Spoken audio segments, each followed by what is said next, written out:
I know my threads are dry, so it's video and visual aid time. All information can be found on my X page through a series of 3 threads at the time of making this. All sources are linked, and it is based off of publicly available information. This all started because a Sweet Baby Inc. employee attempted a harassment campaign against a Brazilian man who goes by Cabrutus, who made a curation list on Steam with publicly available information documenting the games that SBI has worked on. Alyssa wrote an article for Kotaku defending SBI and omitting information about how it started, claiming it was a harassment campaign against SBI. Dr. Cowart wrote a blog post through TakeThis.org linking the Kotaku article. On the TakeThis.org website, they occasionally state they are funded by DHS. TakeThis.org has a partnership with Middlebury College and Logically AI, a data scraping company who wants to redefine the fact-checking business. They are a British-born company who use AI to monitor election misinformation and had a hand in the 2020 USA election. As of 2 years ago, they are partnered with Facebook as a fact-checker. They are also India's #1 fact-checker according to Wiki. These 3 entities received $669,000 from a DHS grant for a 2-year research project to monitor extremism and terrorist recruitment through gaming communities, but TakeThis.org is not directly funded through DHS itself. Dr. Cowart is also part of the Extremism and Gaming Research Network, or EGRN for short.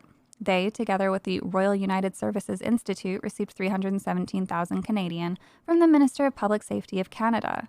Several of the EGRN individuals currently work for RUSI and have since 2021. Through EGRN and its many members, there are current connections to policy advisory around the world and extremist research through the lens of gender studies. The co-founder says he's got current ties to the UN. Another member has spoken to the Affairs Select Committee and Intelligence and Security Committee of Parliament. Another has spoken to the White House, and several of them to DHS, and more. And the EGRN's first look into extremism and political movements in gaming communities was through Brazil. Ties to their government exist and may be ongoing.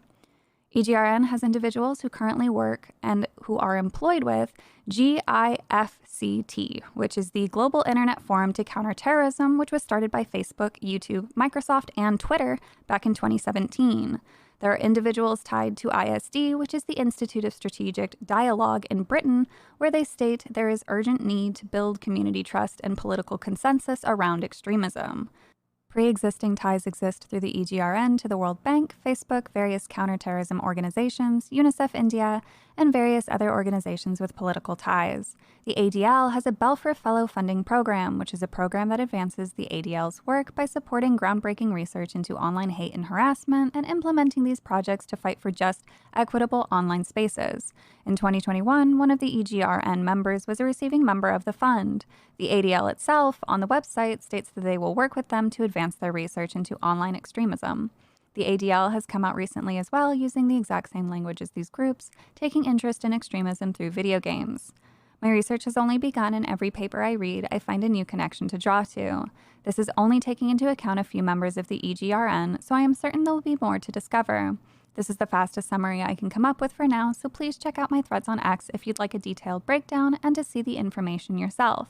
Thank you for your time and have a good day.